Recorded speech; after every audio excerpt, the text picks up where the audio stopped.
Prabhupada. Om Jnanatimandasya Gananjana Shalakaya Chakshurmalatam Yena Tasmai Shri Gurave Namaha. I was born the darkest ignorance, my spiritual master has kindly opened my eyes with a shining torchlight of transcendental knowledge. I therefore offer my respectful obeisances unto his lotus feet. Srila Prabhupada Ki Jai. Okay, so we're continuing our reading of Bhagavad Gita from chapter 8 entitled Attaining the Supreme. This week, text 17. Yeah, so we've just finished two very famous verses that Prabhupada's referred to quite a lot, texts 15 and 16, which deal with the nature of the material world. Two qualities, do you remember? What are the two main qualities of the material world? Oh, it's temporary and full of miseries. Yeah, and the spiritual world's just the opposite of that. So what is that? What would that be? Permanent, temporary, opposite of temporary, permanent. Yeah. And misery or opposite is forever happiness. Eternal and full of bliss. Full of bliss. Full of bliss. Yeah. So, and Krishna establishes in those verses that for those great souls that come back to him, back to the spiritual world, then they'll never return to this material world. So yeah, once you leave this temporary world of misery and go to the eternal world of bliss, then you don't come back again. So those points are looked at in those verses. And then the second verse, which is text 16, just make sure that we understand that doesn't matter where you go in the material world, it's all the same. Those same qualities are there everywhere. It's not just on the earth is temporary and full of misery, but even in heaven is temporary, full of misery. And even in the top planet, Brahmaloka, where Lord Brahma, the first created being, lives, it's temporary, full of misery. And something that came to my mind just a few minutes ago, that because this verse talks about the highest planet, which is Brahmaloka, text 16, that even on Brahmaloka, where they live extremely long life there, the whole duration of this universe is the life of Lord Brahma.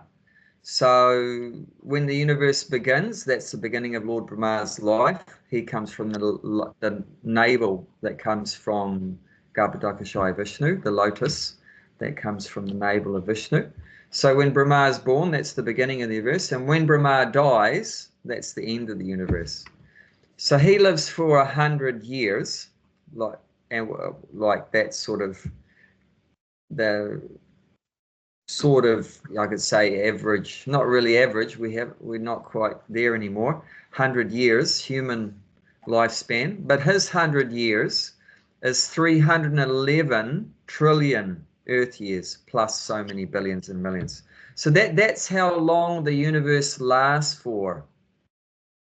So scientists rack their brains about how the universe began and you know how long it's going to last for and all that kind of stuff.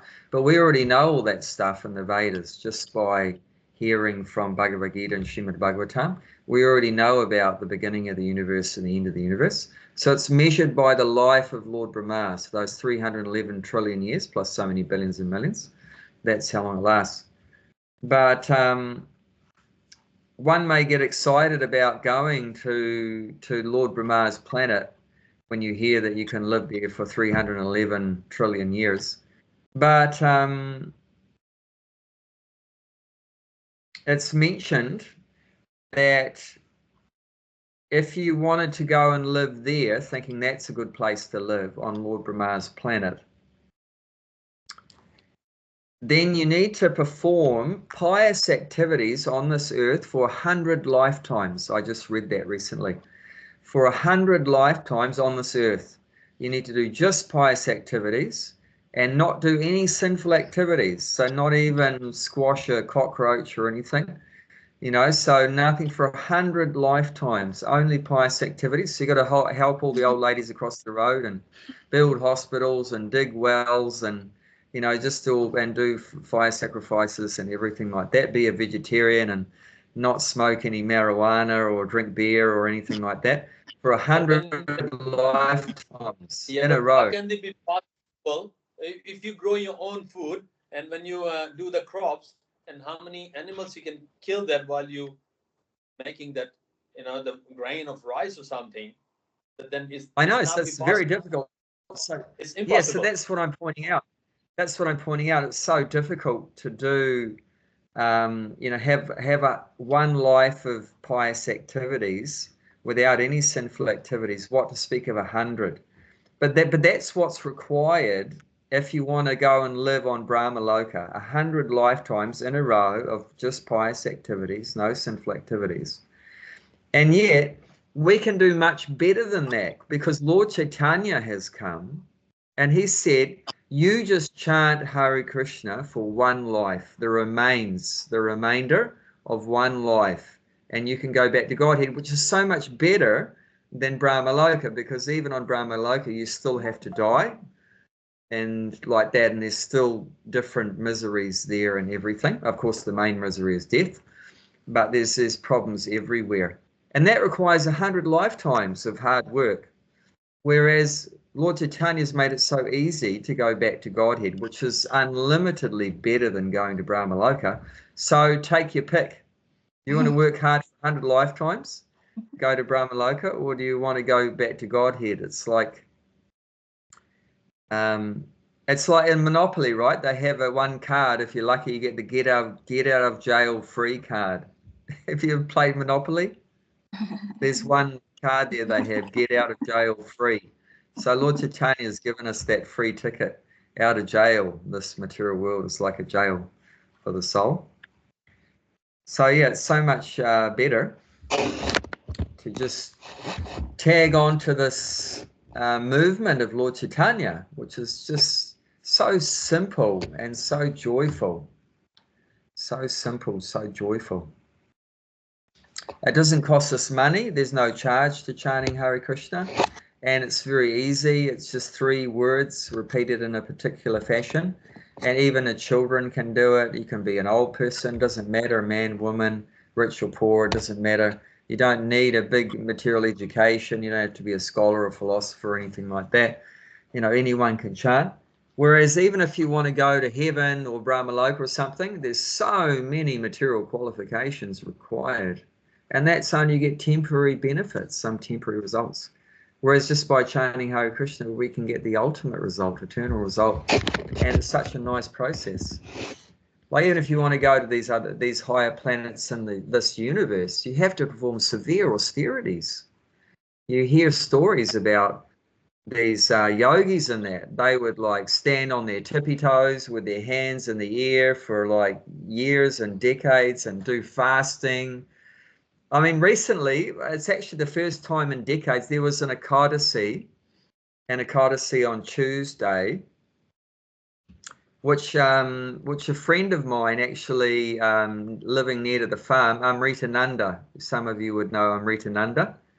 He's the big solid guy. He thinks he's a devotee. Thinks he's like a wrestler. Is he the conversation guy? It's a one-way conversation because he can't hear, but he loves talking. So yeah, you just listen to him, but you can't say anything. But anyway, he's and he'll hug you and crush your ribs. One time, Jayanti just reminded me, he gave me such a big bear hug, I heard my rib like creaking. My ribs were like creaking. I thought, oh, let me go before you like crack my ribs. And then I had to threaten him, don't ever come and hug my husband. Yeah, my wife threatened to beat him up if he ever did that to me again.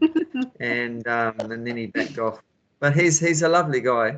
And anyway, he was encouraging me to completely fast on that Ekadasi day. I mean, we always avoid taking grains and beans on Ekadasi every 2 weeks, 11th day after the new moon, full moon. But he encouraged me to completely fast, not even drinking water. It's called Nirjala. So I haven't done that since I was a young devotee, like this. So it's been like 25 years since I've done something like that. But I did it. I did it, and you know, so like that. But if you want to go to these higher planets, you have to like do that every day. You have to do that continuously, like fasting and everything like that. And Bhaktimala so, shaking the head. No. but I mean, like Lord Chaitanya said, you can eat as much as you want, you know, as long as it's prasadam, and just chant Hare Krishna. It's made it such a joyful process. So nice. We're so lucky. No, I guess can't imagine not having water. Like I have fasted, you know, Yeah. on Jamashtami and stuff, but not ever without water. So, yeah, I think that'd be really hard. And can Yeah. you imagine in Vrindavan it's 45 degrees at the moment. Yeah. Yeah. Yeah. So how can they do without water? Ooh. Yeah. Yeah. You No, know, I'm not look at the- I'm not recommending to do that. I'm recommending to chant Hare Krishna. The Muslims That's all do it's that necessary. for a whole month. Yeah. A whole Yeah. month, Ramadan, they have no water and no food till after sunset for a whole month. Yeah, till after sunset. Yeah. Yeah. Only children and pregnant women and the elderly are allowed water. Yeah. Okay. Okay. Yeah. So yeah, there's difficult processes. Yeah, yeah. Yeah. Yeah. Make you realise how people Mm. feel. While they do it. So there's many different processes to try to satisfy God, try to please God, and Gail just pointed out one of the Muslims do. But yeah, this is a very simple process and very accessible to everyone. Accessible to everyone. So we're very fortunate, and it gives us such a good result very quickly. Okay, so let's read text 17 of the 8th chapter. Sahasra Yuga Paryantam Sahasra Yuga Paryantam Aharyad Brahmano Vidu Aya Brahmano Vidu Ratrim Yuga Sahasrantam Ratrim Yuga Sahasrantam Teho Ratra Vido Janaha Teho Ratra Vidojana. By human calculation, 1,000 ages take together from duration of Brahma 1 day, and such also is the duration of his night. So because text 16 has mentioned Brahmaloka, Lord Brahma's planet, so here this verse is giving us more detail about Lord Brahma and his planet, where he lives, Lord Brahma's life. So what this is saying is that this is giving us how long Lord Brahma's day is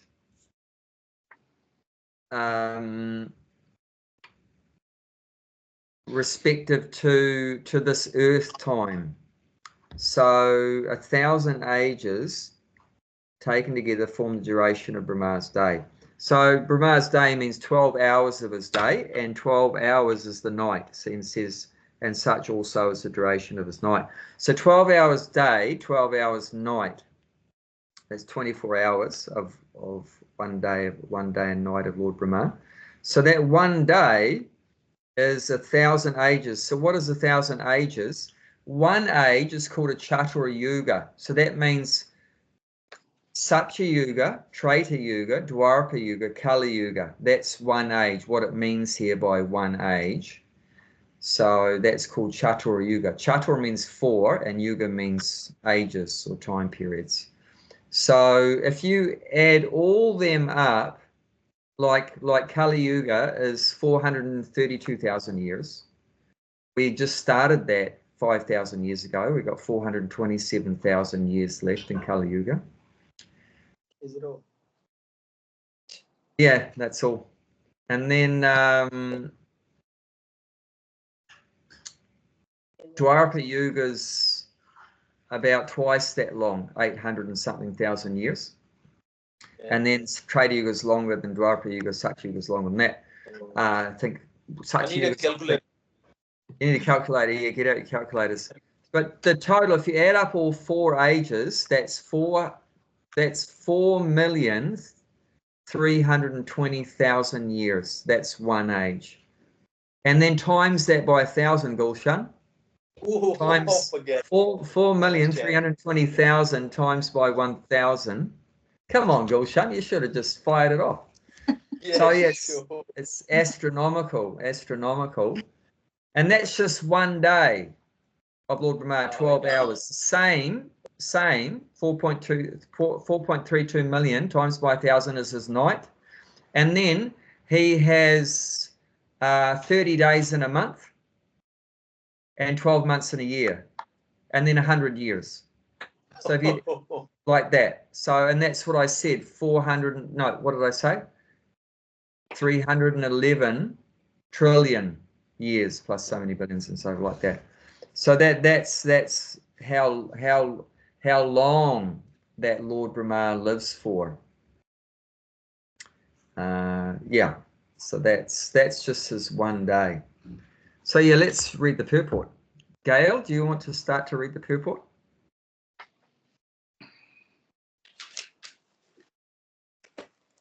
The duration of the material universe is limited. It is manifested in cycles of kalpas.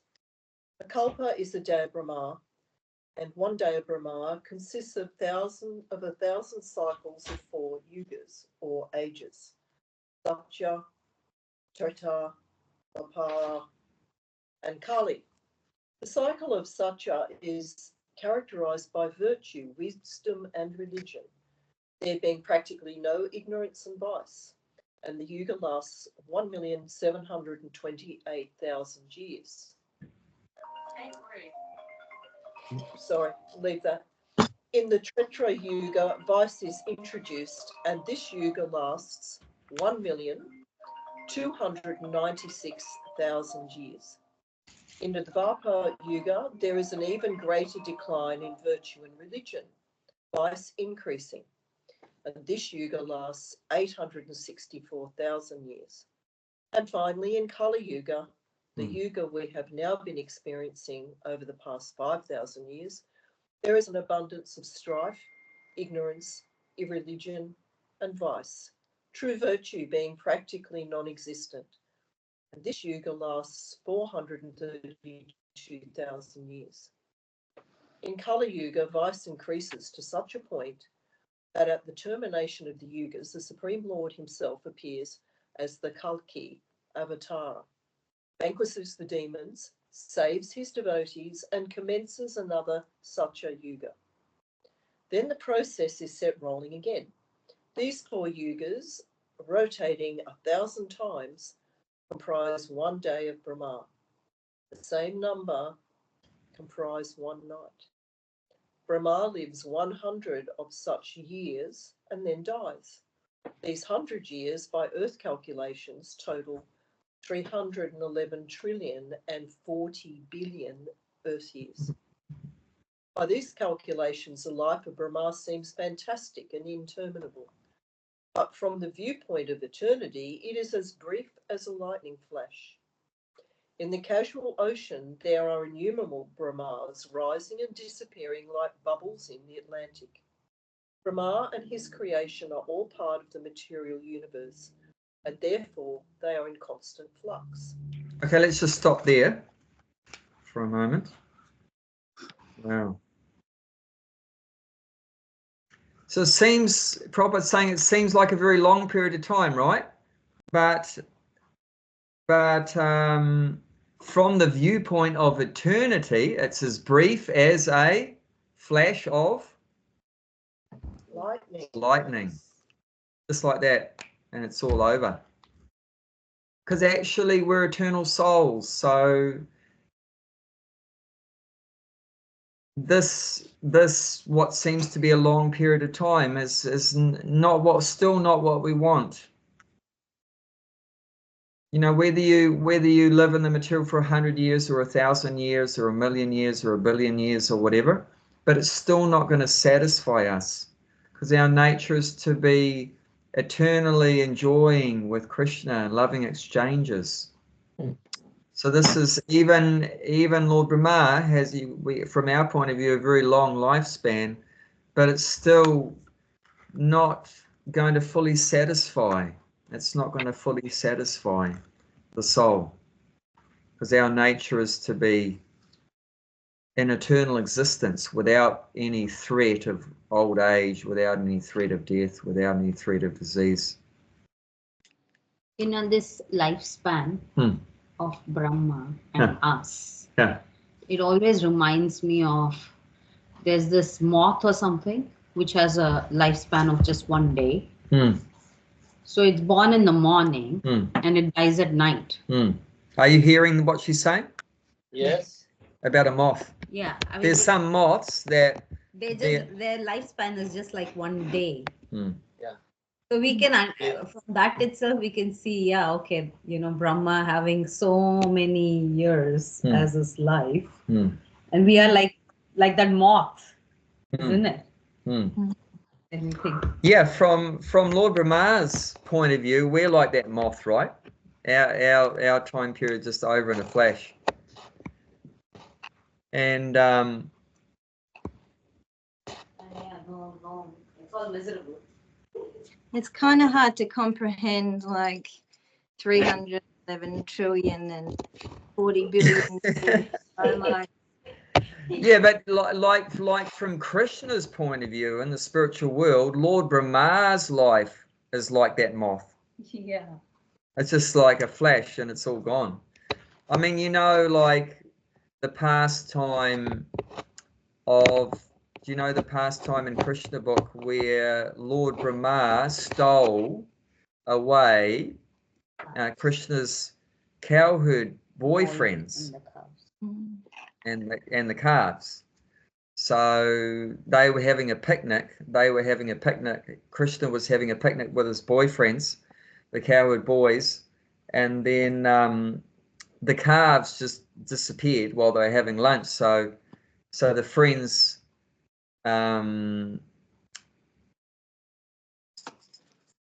Followed them. yeah, the friends Into the followed them, and cave. then they all disappeared. And then Krishna said, "Oh no, what's going on?" And then he said, "I can't go back home without all my friends." You know, what are the parents going to say? You know, so he expanded himself. He expanded himself into exact replicas of all the friends and all the calves, the calves like that. And then that went on for a whole year. Yeah. Yep. A whole year. And then what had happened was Lord Brahma had come and he'd stolen all those cowherd boys and calves, and he hid them in a cave, put them asleep. He put them into a sleeping state in a cave for that whole year. And then he came back after a year to see what Krishna had done about that. But it was not a year in Brahma's. No, that's the whole point. That's fine. Just listen. And then, but that was a year on Earth. So he was away for a year on Earth and he came back. But what had actually happened was he was just away for one moment of his time. Just one moment, like a second, just not even a second. He was not even away for a second of his time, but that was a year on Earth. And why did he only stay away for a second? Because he was thinking, I've heard that this little blue boy is God, my master, but I don't really I can't believe it, because how can God be a little blue boy, you know, holding some butter in his left hand and herding cows and, you know, living in a cowherd village on Earth? That sort of doesn't make any sense. How can that be my boss, is doing like that? But there was an anxiety in his mind that if it is true that Krishna's my boss, then I better not stay away too long, otherwise I'm going to get in big trouble. So he didn't want to stay away too long, so he just stayed away for like less than a second. But that less than a second was 1 year on Earth. And when he did come back after a second of his time, 1 year on Earth, he was shocked because it looked like all the boys were still there and all the calves were still there playing with Krishna.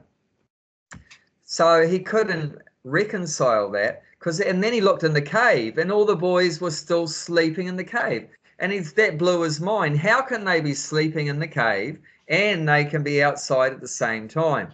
That doesn't make any sense. And then it blew his mind even further when Krishna saw that Brahma had come to check out the scene. Krishna transformed all those expansions of himself in the form of boys and calves. He transformed them all into four-handed Vishnu forms. Wow. So Lord Brahma suddenly saw all those boys and calves transform into four-handed Vishnu forms. And that completely blew every circuit in his four heads. Lord Brahma's got four heads. And then he thought, well, I really have blown it. This is my boss. And, you know, he's outdone my mystic power. I thought I had a bit of mystic power, but Krishna's got way more than me.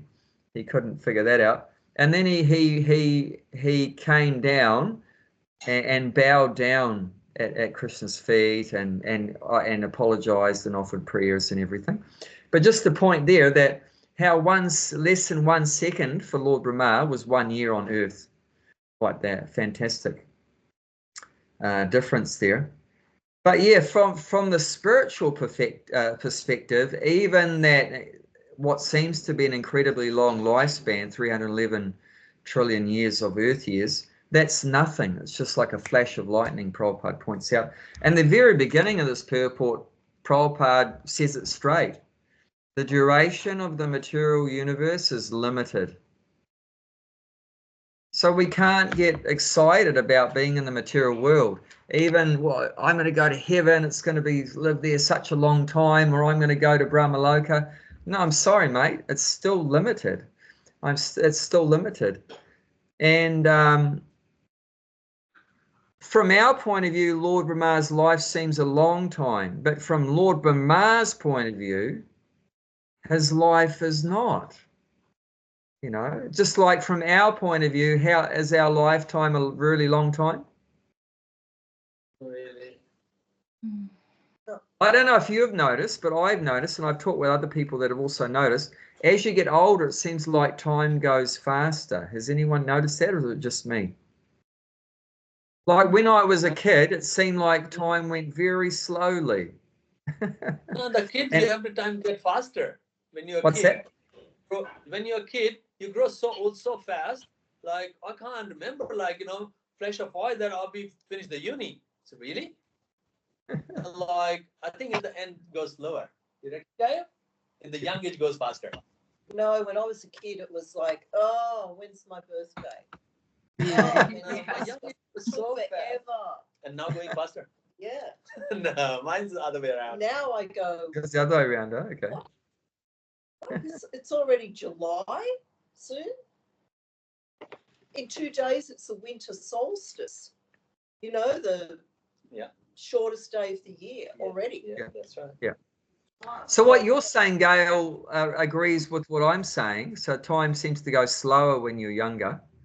Yeah. And like you're saying, you can't, you know, it seems like for ages till your birthday comes around. Whatever. Yeah, age. What's that? So fast. Mine was so fast in young age. Now going slow. Well, you must have been enjoying a lot, because when you're happy, actually, when you're happy, time seems to go faster, and when you're not happy, it seems to go slower. Like, how long does it seem time? How long does time seem to go when you're at the dentist? Seems to go like really slow. This is taking forever. So yeah, well, when you're suffering, it seems to go very slowly, and when you're happy, it seems to go. I remember when I was in the hospital. Oh, maybe it's just because just the last 30 years we've been in Krishna consciousness, and it's so happy life. It seems to go very fast. I don't know. Maybe it's just that. But yeah, because you're in an old body and everything's starting to. But yeah, so from We have to our ask point of him, view, huh? Lord Brahma's life seems very long, but from his point of view, it's not. Just like from our point of view, our life's not that long, and from a moth's point of view. Yeah, Gail, you're going to say something? Or are you just brushing your hair? Or? No. I was putting my hand up. Yeah.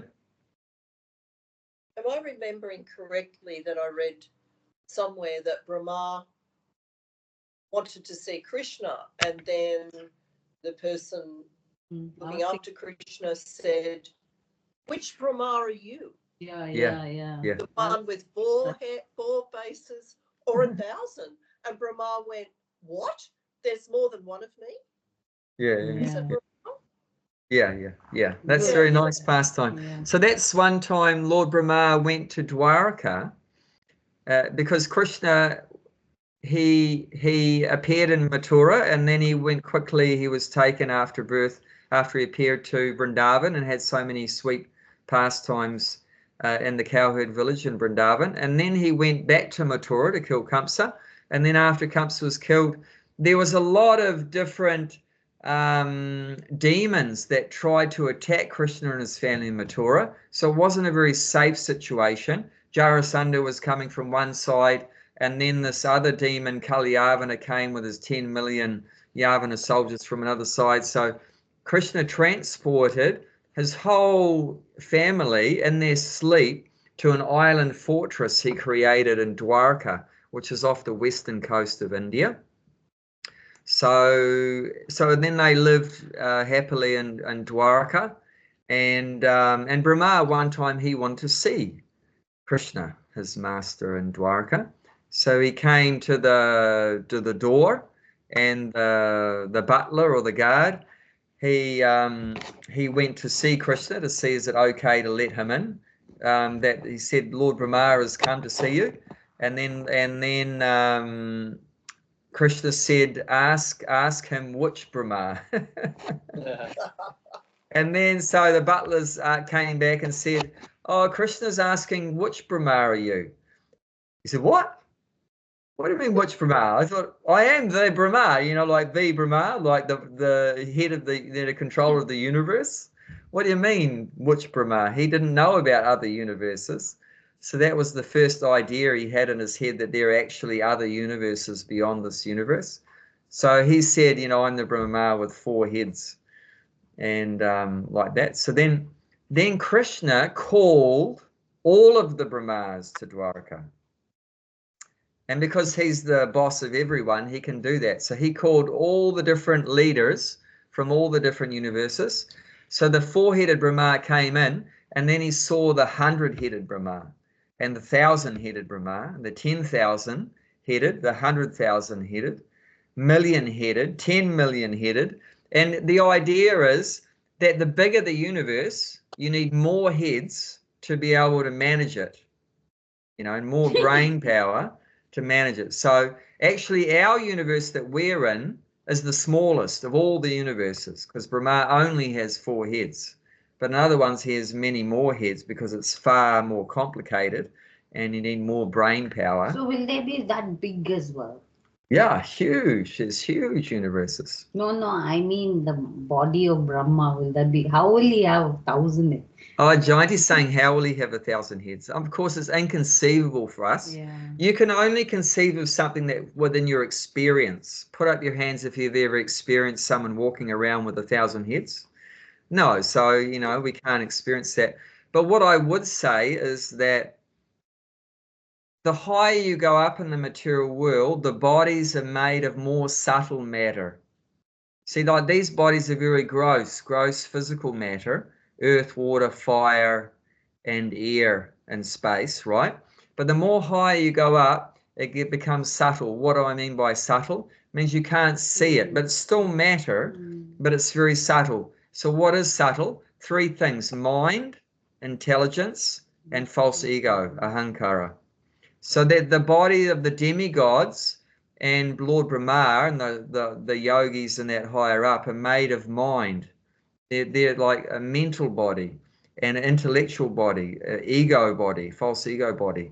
So that's what their bodies are made of. So in that way, they can have whatever shapes and size and heads and arms and legs. Shapeshifters. And we hear about pastimes, right? When the demons attack the heaven.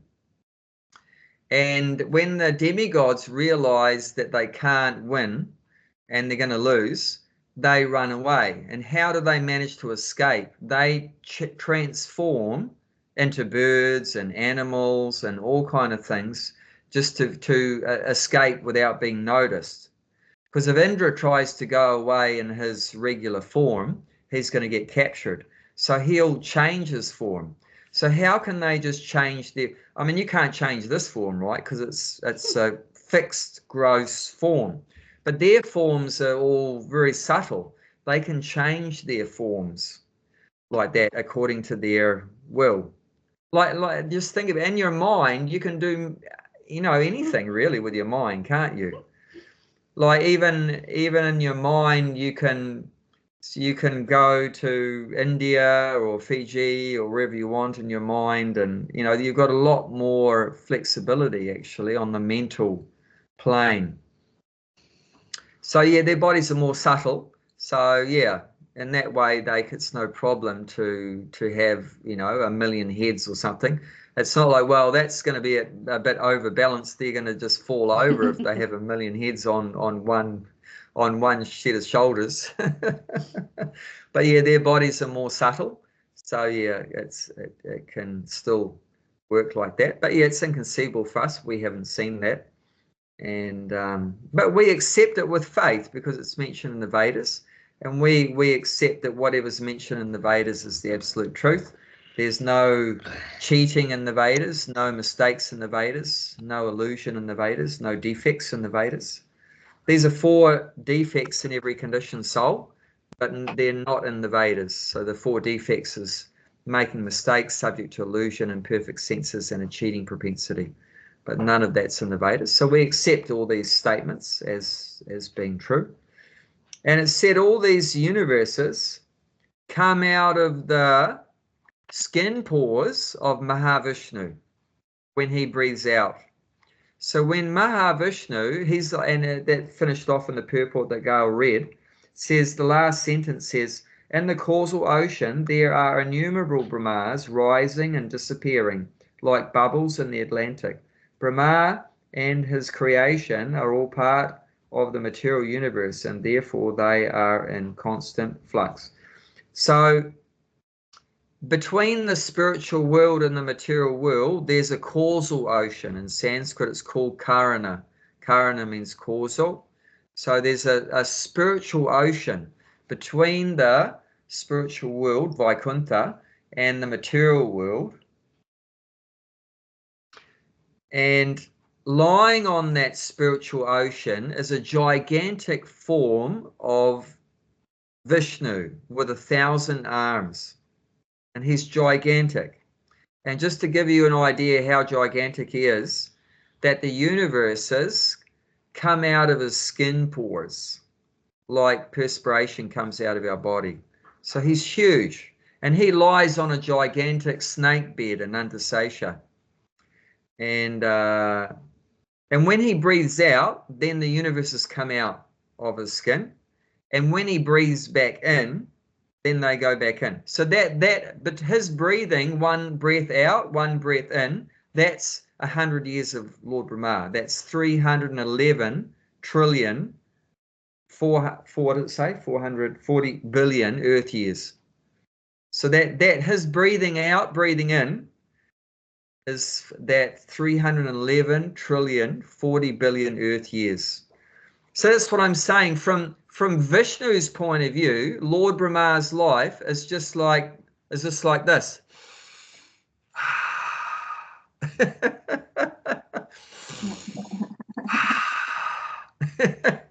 That's Lord Brahma's life.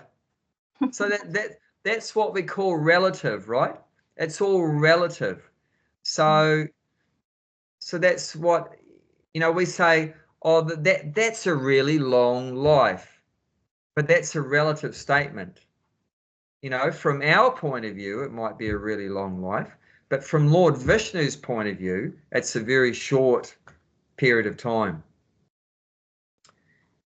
And then from being in the spiritual world in Vaikuntha forever with Krishna, enjoying forever with Krishna, even Mahavishnu's is nothing. You get it? Even Mahavishnu's breath is like nothing, a flash of lightning for when you're in the spiritual world. So it's all relative depending on where you are, you know. So from our point of view, the life of a moth is very short. From Indra's point of view, our lifetime's very short. You know, from Lord Brahma's point of view, the demigod's life is very short. From Mahavishnu's point of view, then Brahma's life is very short. And when you're in the spiritual world, then Mahavishnu's breathing is very short time. You know, and the other way around. From our point of view, Lord Brahma's life seems very long. But no, it's not. Interesting, huh? Mind-blowing. We're blowing a few circuits. Very interesting. Yeah. But it's mentioned about the 4 ages, Satya, Treta, Kali, Dwapara, Kali. Then in Satya Yuga, people are fully virtuous, all good qualities, very pious, no bad qualities, no sinful activities, nothing impious. But as it goes to the next stage, what happens? As each age progresses to the next stage, what happens to that more virtuous life? Yeah. So the amount of virtual goodness goes down and the amount of sinful or ignorance goes up. So it's like 100% good qualities in Satya Yuga, then 75% good qualities in Treta Yuga, 25% bad qualities. In Dwapara Yuga, 50-50. In Kali Yuga, you know, if we're lucky, 25% good qualities and 75% bad qualities. Will be 100% bad quality at the end of the Kali Yuga. Yeah, end of Kali Yuga, it becomes like nearly 100% bad qualities. At that time, it's mentioned Kalki comes. That's the incarnation. At the end of Kali Yuga is Kalki. He, I was trying to remember. Is he black on a white horse or white on a black horse? It's one way or another. I can't remember which way around.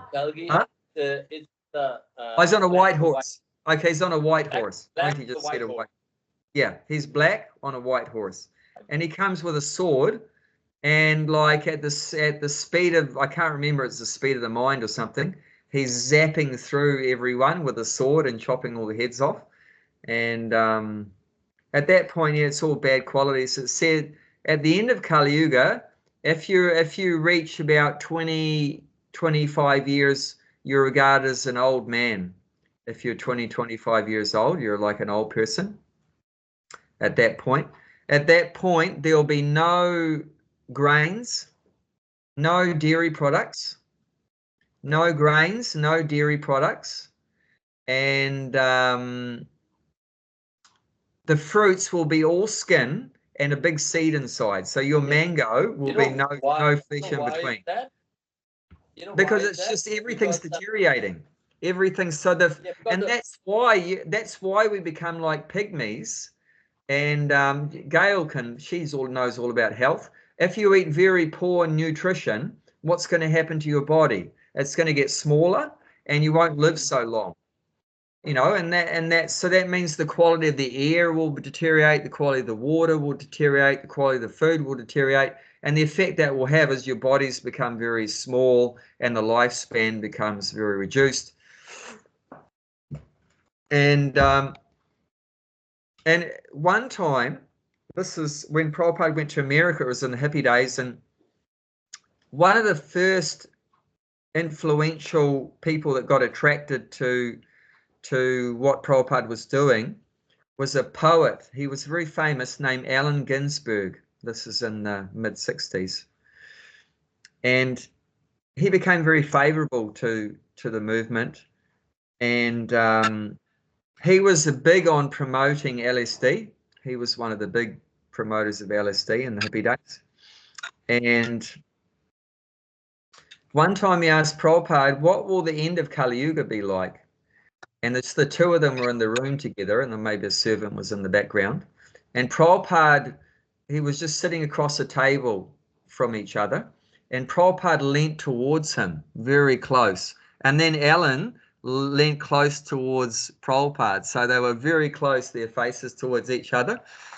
And Alan must have thought he wants to like tell me something very secret or confidential or whatever. So anyway, they leant towards each other. And then Prabhupada said to him, at the end of Kali Yuga, I will eat you and you will eat me. And when Prabhupada said that to him, he like went right back, Alan, and he was so scared at the way Prabhupada did that. But that'll be what it'll be like, that people become rakshasas. It's called in Sanskrit, rakshasas, means man-eaters. And that's because there won't be other food. There won't be any proper fruit and vegetables and grains and dairy products, and everyone will be forced to do these things. Even now we see, right? Even now the food is becoming scarce. There's what they're calling it the bird flu pandemic. Have you heard about that? The bird flu pandemic? And what they're doing, that these crazy global elite organizing for us all, is they're killing all the chickens. They want to kill all the chickens, afraid that it's going to spread a bird flu. And they've already got a vaccine made out for the bird flu, crazy people. You know, please, please, please, if you want to go back home, back to Godhead, then don't get sucked in by all these demons, all these asuras promoting all this nonsense stuff like that. They just got all these crazy plans to reduce the world population and that. But yeah, it's completely madness. You know, so if you got sucked into the first pandemic, please don't get sucked into the second one and the third one and the fourth one. It's just all crazy. So yeah, anyway, they're gonna, you know, they want to kill the chickens in there, and you won't get any. People won't be able to get eggs and won't be able to eat chickens, which is, you know, that's not so bad. They're not eating chickens in that, but they're trying to reduce the food supply, and you know, I wouldn't be surprised, you know, then, you know, of course, we already know they're blaming that we have too much CO because of the cows, right? Because of the cows farting, that's increasing the global warming because cows farting. The farting. So then what are they going to do? They're probably going to want to kill all the cows. So they want to kill all the cows, kill all the chickens. You know, then the idea is that, you know, people are going to be starving, and then you have to run to these leaders and say, please save me and everything like that. And that's why they're making crickets. And that's why did you know they want us to eat crickets and fake meat and stuff like that? Oh, come on, let's line up for your crickets. I was going to say, I could be wrong, but I think I remember in the 18th and final canto, where it only mentions like the end of Kali Yuga very briefly, a page maybe, and it says, yeah, we become smaller and cannibalistic, and we go and live in the forest because of our governments. Yeah. I'm sure it said that. It does. Yeah. So that's why they go to the forest, not because they're attracted to living in the trees. It's not because they're attracted to living in the trees. It's because they're trying to escape the governments. I mean, I'm already living in the trees. I'm already living in the trees because that's why I'm trying to escape, you know, all these crazy nutcases that want to control and, you know, like that. I'm happy to be controlled by the spiritual master because I know he loves me. I'm happy to be controlled by Krishna because he loves me. But I don't want to be controlled by some idiot that doesn't have my best interests in heart and just wants to exploit me and abuse me and basically delete me when I'm not useful anymore. You know, so I don't like being controlled by that. So then we'll go and live in the forest. You know, so we're a step ahead of the end of Kali Yuga. Already gone to the forest. And no, we just want to show, no, serious, on a more serious note, we just want to show how to live a more simple, natural life. And that's actually what's recommended in the Vedas. And when Krishna came to this earth 5,000 years ago, how did Krishna live? Simply. Very simply. Cow milk, cowhead boy, bit of butter. Yeah, he was milking cows and herding cows. He spent his day with the cows and they would milk cows. It's mentioned his father, Nanda Maharaj, had, do you know how many cows his dad had? Yes. How many cows was in his father's herd? 108. 900,000 cows. That was his father's personal herd. Whoa. 900. Whoa. It's serious. How many stuff. 1,000 acres land he got? Yeah, so that was how they lived, just with the cows, you know, and growing crops and herding cows and like that. Such simple natural life. When Lord Ram went to 14 years in a forest, what he was eating? Yeah, just fruits and nuts and all kind of things, roots. Just fruits and nuts. And yeah, and roots. I mean, talking about eating, like in the forest, eating roots and that, I ate some roots just yesterday from our forest. What that was, I don't know, Gail might know, is a herb called marshmallow. It's very good for the health, marshmallow. I can't remember the scientific name, but it's very interesting that what you do, in the winter, which is now, you pull the roots out of the ground. It's a perennial, means it grows more than 1 year. You pull the roots out of the ground and you wash them very well, and then you chop them up finely and put them in a jar of water overnight. And they're very mucilaginous, which means they're very like gooey, slimy, gooey stuff comes off them. So and then you drink that water, filter it out the next day and drink that gluey, slimy sort of water. And it's really good, apparently, for the stomach, digestion. It removes any inflammation in the pipes and in the stomach and everything like that. That was really far out. So yeah, I was having the roots of plants too, like what Lord Ram was doing. But it's amazing that all these different plants and seeds and herbs and fruits, and that they have so many health benefits. And because modern society is disconnected with all these natural medicines, you know, we get so sick and depend on big pharma and so forth and have so many diseases. But yeah, just by taking advantage of these things, we can keep ourselves healthy. It's very interesting. But yeah, so in Kali Yuga, it's just very less good qualities and maximum bad qualities. It said that at the moment we just started the Kali Yuga, only 5,000 years gone, so it's a 432, so 427 left, is it? Yeah. So at the moment still there's the good qualities there, because we're just beginning of it. At the end will be a verse, but at the moment still you can see the pious activity people, honest people, and then saintly people, sage. You still can see the beginning at the moment. Yeah. Like Prabhupada, like a true devotee, he came to the earth 50 years ago. Yeah. So at the end of Dwapara Yuga, people were living 1,000 years. So now it says Kali Yuga 100 years. So interestingly, it's mentioned in the Bible about 2,000 years ago that there was one person mentioned there in the Bible that lived for 900 years. So that lines up, doesn't it? That it's mentioned there. What's that? His name was Methuselah. Methuselah, yeah. So he lived 900 years. And that's if you go back like 2,000-3,000 years ago, that makes sense. So it's slowly dropping down from 1,000 years.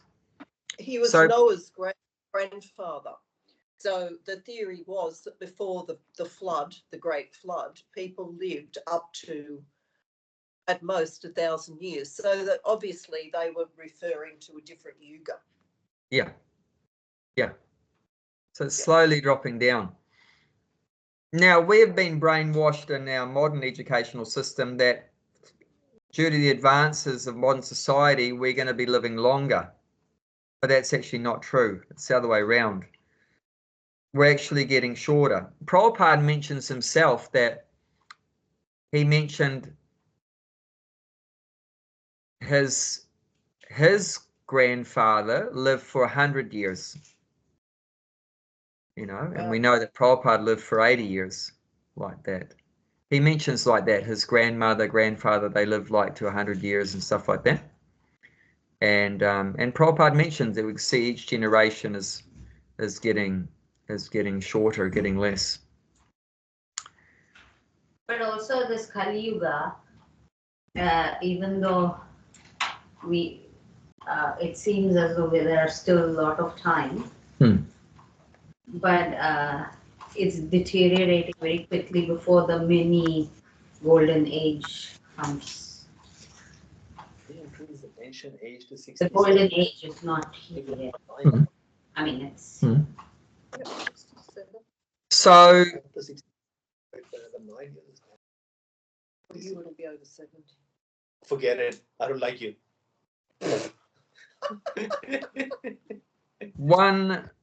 One interesting thing is going to happen in this Kali Yuga is that because Lord Chaitanya came 500 years ago, then he is bringing in the congregational chanting of God's names, which in Sanskrit is Harinam Sankirtan.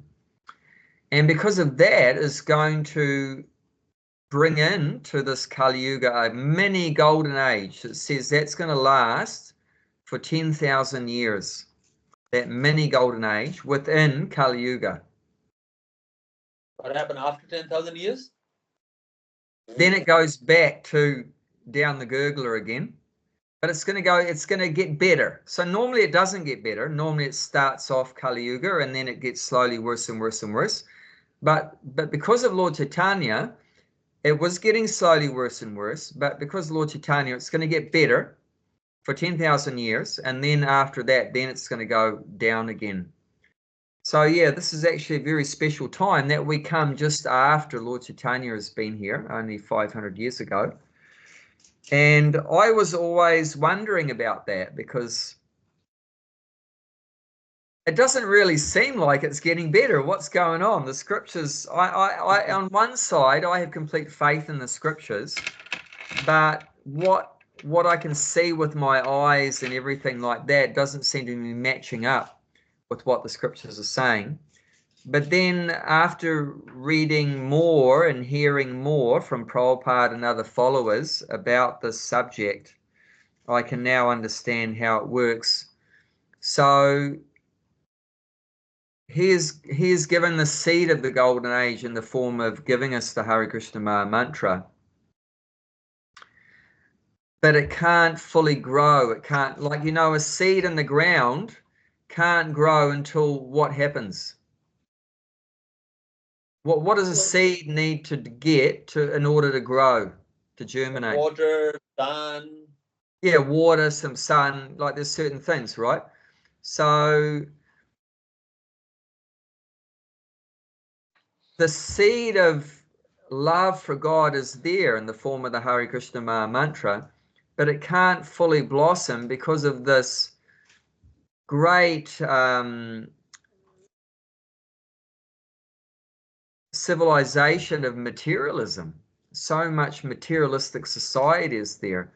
So it's like the seed is covered in darkness, so it can't get to the light. That's why your Guru Maharaj wrote a book that watering the seed. You're watering the seed, yeah. So first of all, that dark covering of materialism has to be removed from society in order for this the Sankirtan movement to fully manifest, the golden age to manifest. So Prabhupada mentioned 50 years ago, actually 51 years ago, in 1972, he mentioned that he said in about 50 years' time, this modern civilization, materialistic civilization, will collapse. He said it will collapse.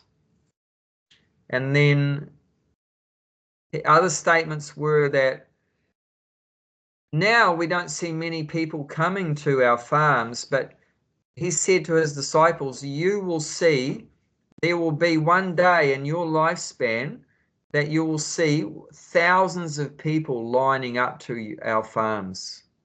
Thousands of people lining up to our farms.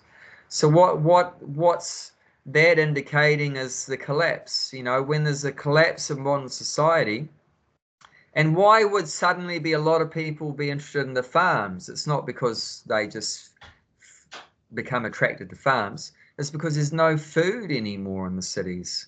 There won't be any more food in the cities, and people will be forced to go to farms because farms are where the food is, right? So people will be forced to go there for food, you know, to get food. So Prabhupada was foreseeing that, you know, even in his time, that the modern materialistic society will collapse, and then people will become attracted to a more simple natural life, and then be able to receive Krishna consciousness. So we're getting pretty much on that point now, where materialistic society is not looking very good. Even today, it was an interesting event took place that the whole top half of the North Island had no power. Had no power. We're off the grid, so we're okay. We have our own power. We're not dependent on them. But yeah, there was no power. I don't know if it's come back on yet for the rest of the people. But yeah, they had no power, and yeah, and I was getting my car Warren Fitness, and I overheard the mechanic talking with some other locals, and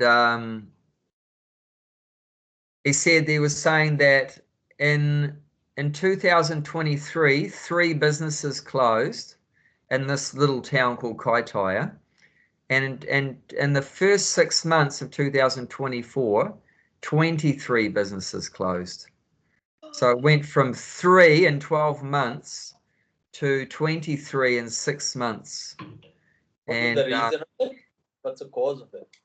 Well, I mean, society is cracking in many different areas. It's cracking, you know. So in so many different areas, it's starting to shake itself apart, implode, because it's just, as we know, it's not sustainable.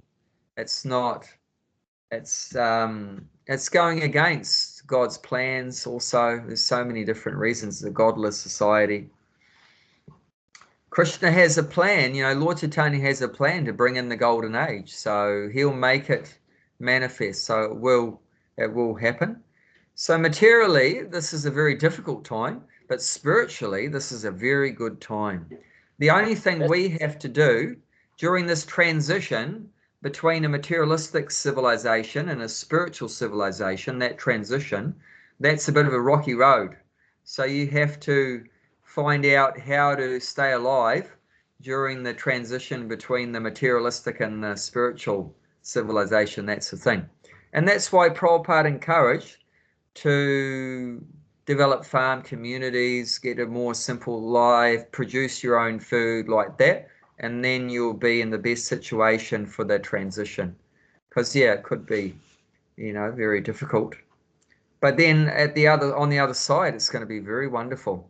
People will be very favorable to Krishna consciousness. Now we don't find many people, isn't it? We don't find many people very interested in Krishna consciousness. And that's because people have become so materialistic. But yeah, things are changing to make it more favorable for people to accept a spiritual way of life.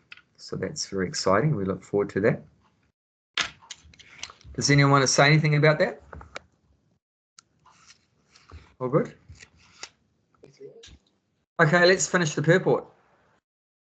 Okay. In the material universe, not even Brahma is free from the process of birth, old age, disease, and death. Brahma, however, is directly engaged in the service of Lord Supreme Lord in the management of this universe. Therefore, he at once attained liberation. Elevated sannyasis are promoted to Brahma particular planet, Brahmaloka, which is the highest planet in the material universe, and which survives all the heavenly planet in the upper strata of the planetary system. But in due course, Brahma and all the inhabitants of Brahmaloka are subject to death according to the law of material nature.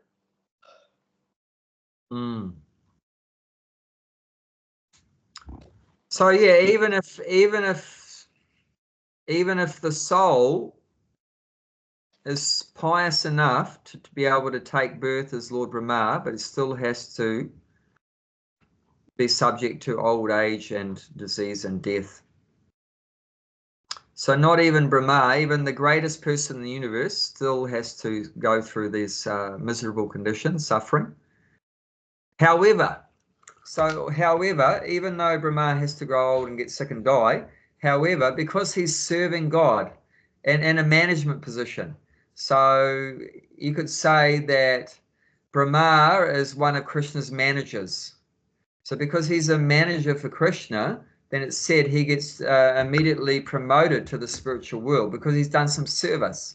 So this is what we all want to do. We all want to do some service for Krishna. Either you're cooking for Krishna, you're cleaning for Krishna, you're gardening for Krishna.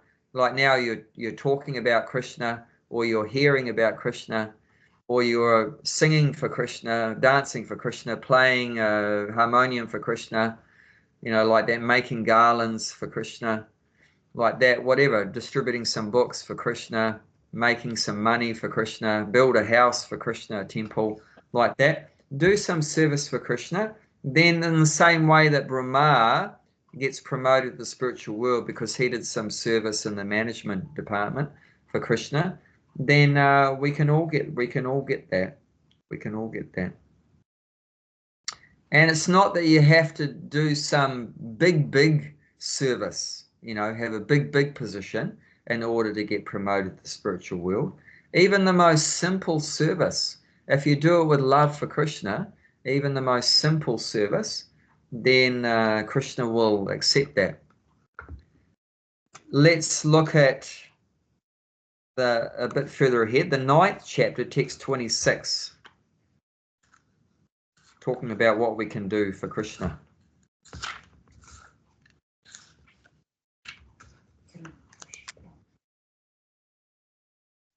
If one offer me with a love and devotion a leaf, a flower, a fruit, or a water, I will accept it.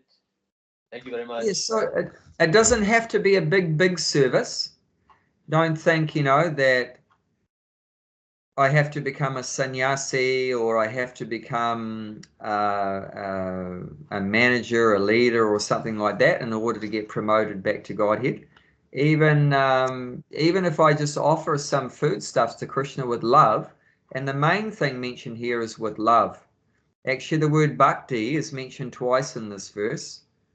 Yo me bhakta prayachati, and then tadaham bhakti uparatam. So bhakti means with devotion, with love. So that's the main thing, to try to do some service with love, whether it's offer food with love, sing Krishna's names with love, do something with love for Krishna. And it says in the next verse, 27, Gail, do you want to read the next one? Whatever you do, whatever you eat, whatever you offer or give away, and whatever austerities you perform, do that, O son of Kunti, as an offering to me. Clear. Yeah. So whatever, it can be anything, but do it for Krishna. So the idea is, Lord Brahma, he has the nature of a manager. So he'll manage for Krishna. But someone else has the nature of a teacher. So you can teach for Krishna. Or someone else has the nature of a producer.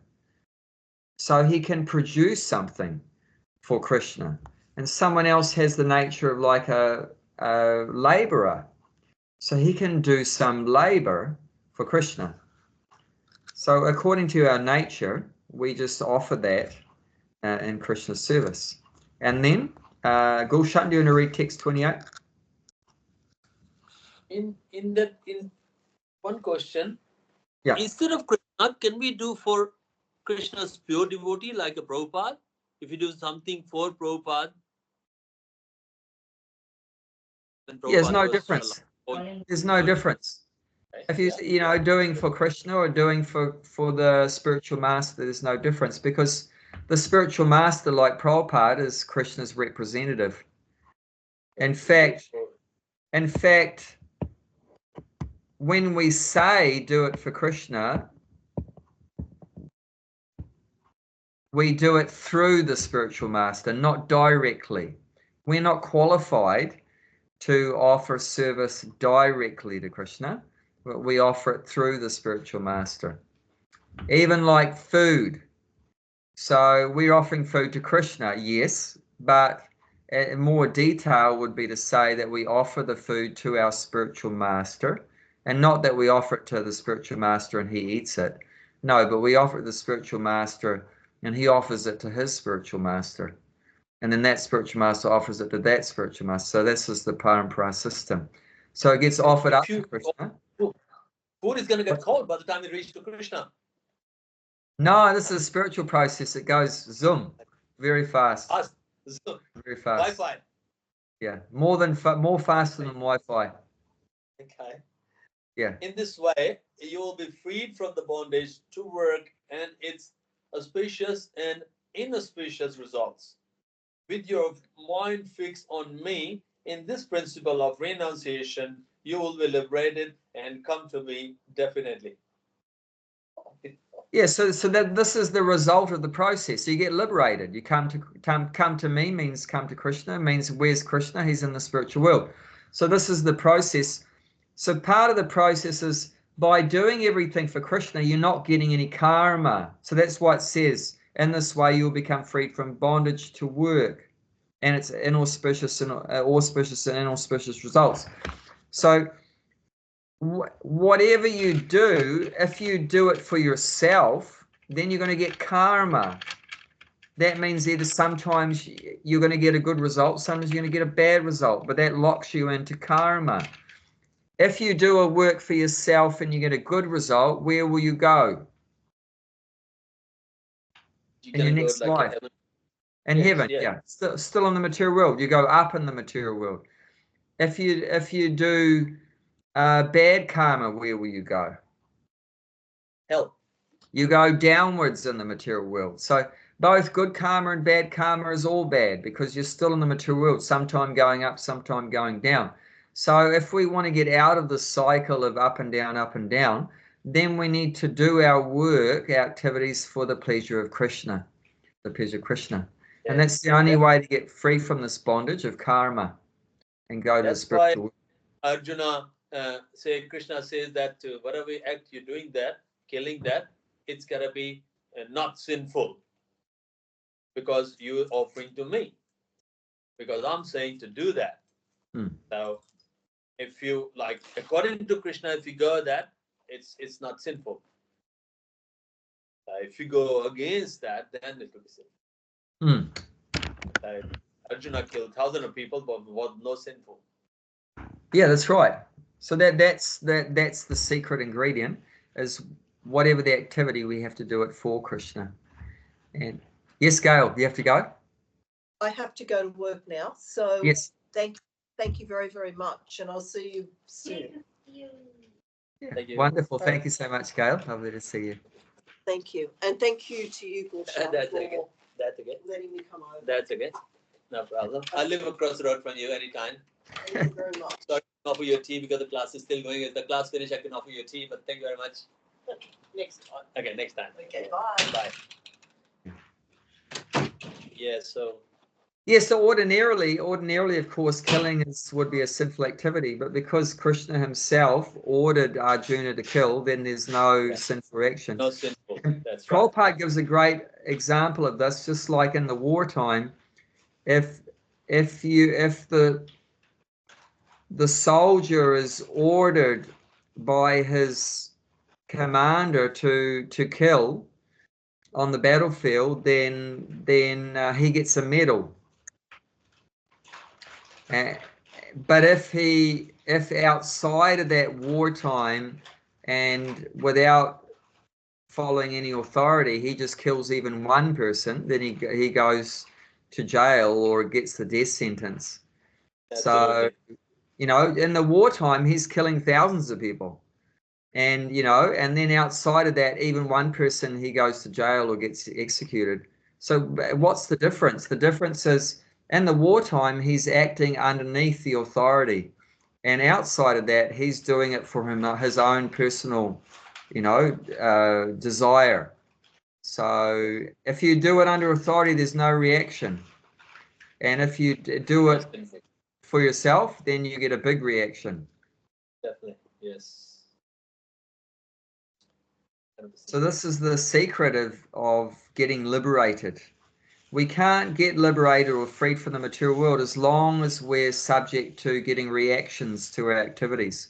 Somehow we have to stop getting reactions, because even a good action or a bad action, both of them are going to lock us into bondage.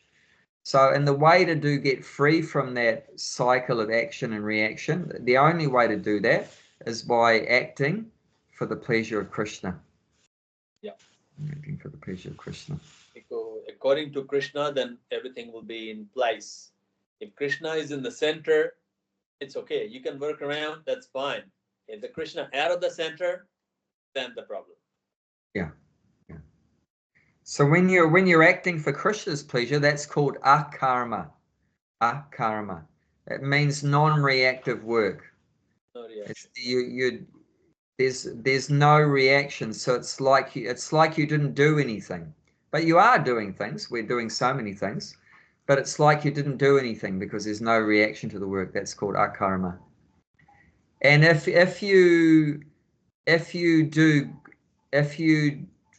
do activities according to what the scriptures say, according to following the recommendations of the scriptures, that's called karma. Yeah. Karma. So when you follow the directions of the scriptures, that's called karma. It means like doing pious activities.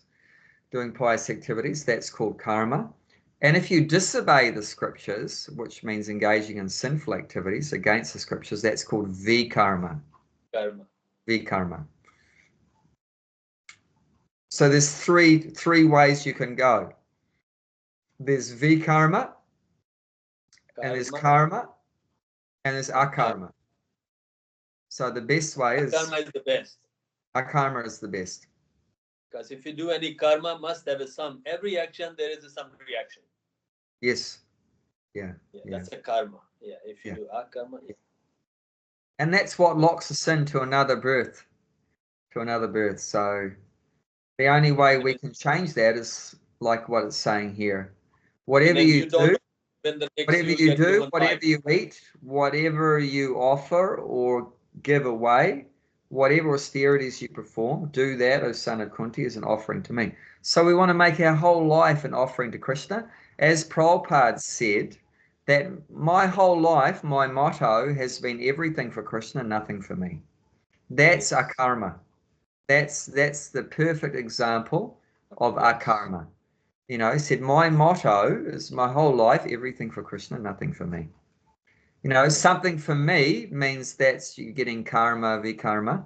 But as soon as you do everything for Krishna, that's akarma, no reaction. And we shouldn't think that, well, if I do everything for Krishna, but then I'm not going to have anything for me. No, you don't miss out. You actually get more if you do it that way. Yeah. You know, it's like saying here, whatever you eat, offer it to me. Okay, so we offer the food to Krishna. Does that mean we don't eat? I gave the food away to Krishna. Does that mean we don't eat? No, because out of Krishna's love for us, he gives it back to us. But when Krishna gives it back to us, the food is more better than before we gave it to him. And as you know, people come up to you and say, I cook the same rice and dal and sabji at home, and it doesn't taste this good. Why is your food in the Bhakti tree taste better? And because it's been offered Jagannath. Yeah. That's right. So actually you get more by offering it to Krishna. You don't lose anything by giving all your activities for Krishna's pleasure. You don't lose anything, you gain. And there's that famous story in the Krishna book where child Krishna, he wanted some fruits. So there was a fruit seller outside his house. So he had seen his mother and father exchanging or bartering like grains for other products. So in his baby hands, he took some grains to give to the fruit seller. But because he had, baby hands, all the grains fell out. So by the time he got there, it's like empty hands. But she was so attracted to beautiful baby Krishna that she just loaded up his hands with all the mangoes and fruits and everything anyway. She didn't care. And Krishna was happy. Krishna was satisfied to get the fruits. So he went back to the house to eat the fruits. And we would calculate that materially she lost. She gave away her fruits without making any profit.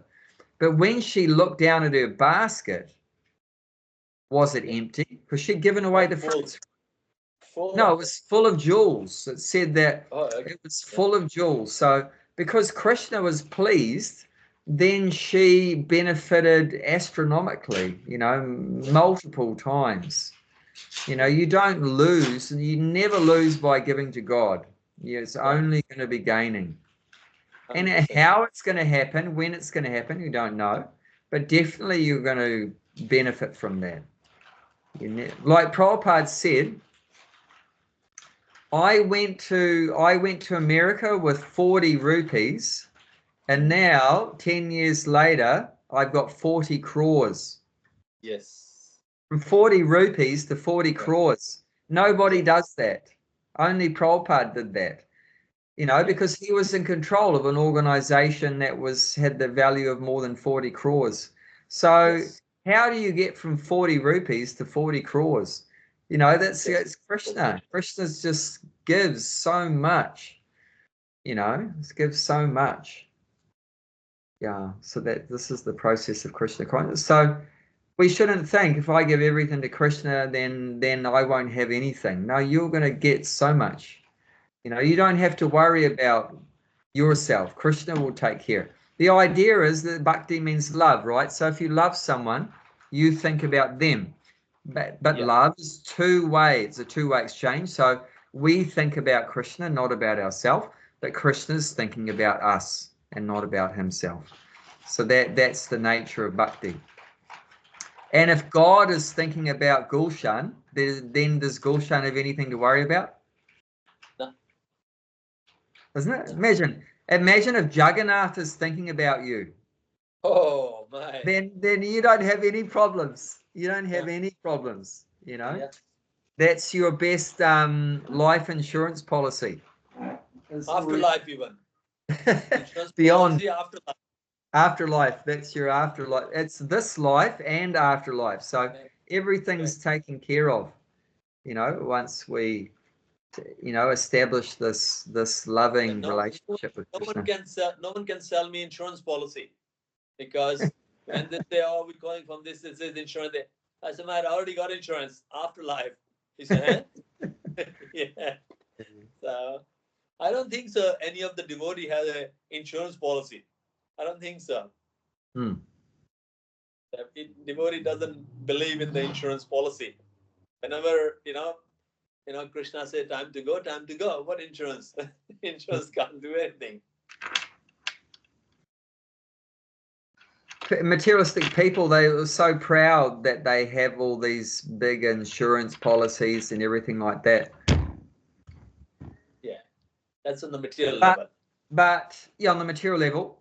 But Prabhupada's point was, but what are you doing for yourself? This is your insurance policy is for the benefit of whoever's left behind, right? After you die, then if you have a wife, they will get the money, or if you have children, they will get the money, or whoever's left behind, they will get the money. Grandchildren will get the money. But Prabhupada's point is, but what are you doing for you? You know, we're working hard our whole life to do something for our wife, for our husband, for our children, for our parents, for whatever. But Prabhupada's point is, what are you doing for your own insurance?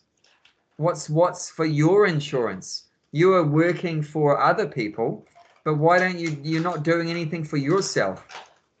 Because that person is working so hard, and his wife is going to get the money, the kids are going to get the money or whatever, and he's going to go to hell. He's worked like an ass his whole life, you know, for his own family members or whatever, and the guy's going to go to hell, you know. So whereas in this case, then if we work for Krishna, then we have a happy life this life, and then after this one we can go back to Godhead. And even then, even in that case, still the wife, the parents, the children benefit, because it's said that 7 generations before and after, they also get liberated. So they're also not going to lose. So I mean, this is just like win, win, win, win. Everyone wins. But if you do it the materialistic way, even if you have a big insurance policy for the rest of the family, but you know, what have you done for yourself? Prabhupada's point is, what have you done for yourself, you know? And Prabhupada was so personal like that, you know, because, you know, we missed the point that, you know, we've got to, our goal of our life is that we need to get liberated. We need to get liberated, you know. That's according to the Vedic civilization, that's the goal of human life, is to Purna Janma Jaya, means conquer over this cycle of repeated birth and death. Purna means again, Janma means birth, Jaya means victory, victorious. So victorious over again having another birth, no more birth. So that's the goal. We have to get ourselves out of this material world. It's not just about giving some temporary benefit to the other family members and then you go to hell. Then that's not a successful human birth. Prabhupada would talk with reporters and things like that, and they would be asking him questions and stuff like that. But it's amazing, you're listening to the conversation that Prabhupada was having with like a reporter, and you could realize on many of them that Prabhupada wasn't actually interested in that newspaper article or whatever. He was actually talking directly to the reporter. Like he was trying to reach the soul of that reporter. To wake him up. That his talking with the reporter, he was just more concerned to wake up the soul in that reporter than thinking about what article the guy's going to write later on. But he was trying to directly, you know, connect and enlighten, wake up the soul of that reporter like that. So that was always Prabhupada's point. You know, what are you doing for you? You know, you're thinking about everyone else, but, you know, what about you? You know, first we have to become, you know, Krishna conscious. Yes. So that was Prabhupada was concerned that, you know, you're neglecting, if you're neglecting your own spiritual advancement, that's very bad. You know, you're thinking, I'm working for my kids, I'm working for my family members, I'm working. But what are you doing? What work are you doing for yourself to help yourself, you know, like that? But bhakti is good. It helps. It's good. It pleases Krishna. It's good for us. It is good for the family too. It's good for everyone. Everyone benefits. And that's why it's called all auspicious.